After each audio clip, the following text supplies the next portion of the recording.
Funny thing is, most people ruin their lives with a bad decision. Me? I ruined mine with a sandwich. Yeah, a sandwich. Something innocent, harmless. A lunch item that somehow had malicious intent. It happened on a Tuesday. One of those Tuesdays that already smells like defeat. The kind of morning where the street looks tired of seeing you. I'd overslept again. Not by a little. By the kind of 5 more minutes that turns into half an hour and steals a chunk of your dignity on the way out. My shirt wasn't really clean, just the cleanest one I had. It smelled like old cigarettes and maybe the leftovers of a relationship that never officially ended. Outside, the air tasted like wet pavement and regret. My shoelace refused to cooperate. That's how this city works. When your shoe gives up, your day does too. By the time I reached the corner, I was already late. For work, for life, for everything. And then hunger hit. A dangerous kind of hunger. The kind that makes you reckless. So I went into O'Malley's Diner. The kind of place where even the neon sign flickers like it wants to quit. Where the ketchup looks exhausted, and the chairs groan louder than the customers. The waitress saw me and gave me this look, a mix of pity and déjà vu. She said, "The usual?" I didn't have a usual. I just looked like the kind of guy who should. So I ordered a sandwich. Just a simple sandwich. Bread, meat, a little mayo. How bad could it go, right? First bite. Mayonnaise exploded everywhere. On my hand, my sleeve, my hopes. Second bite.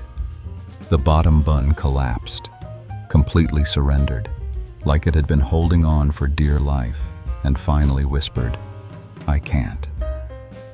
Third bite. That's when the door opened. Someone walked in. Someone I was absolutely not supposed to see. A walking reminder of why I moved across town and why I pay cash and why I pretend I don't exist on Tuesdays. It doesn't matter who she is. What matters is this. She's the kind of person you only run into at the worst possible moment.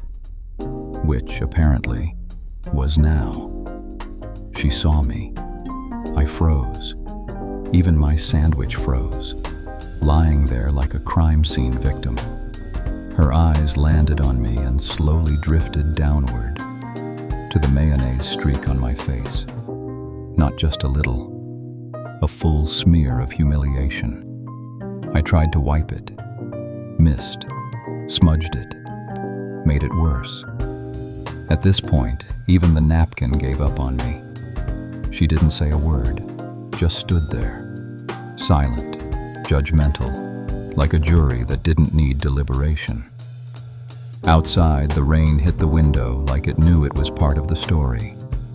Inside, the neon light buzzed as if it disapproved of my life choices. After a moment that lasted way too long, she turned around and walked away. Not dramatically, just calmly, like she'd seen exactly what she expected. And that was it.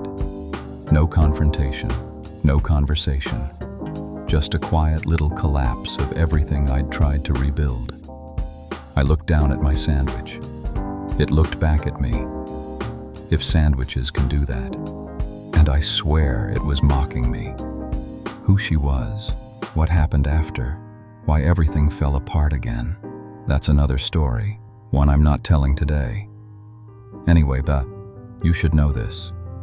Years of hiding my past, changing neighborhoods, avoiding certain streets, all undone by a $4.50 sandwich.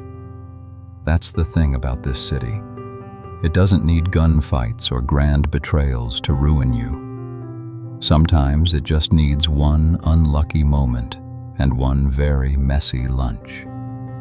I sat there in the half-light of O'Malley's, rain tapping the window, neon humming above me, thinking, this is my life. Not tragedies, not disasters, just deeply embarrassing moments that hit harder than heartbreak. Since that day, I can't look at mayonnaise the same way.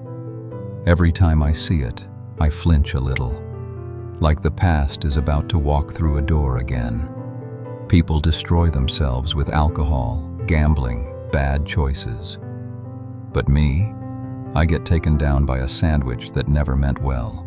A sandwich that, honestly, felt personal. And that's my story. Or at least, the part I'm willing to admit.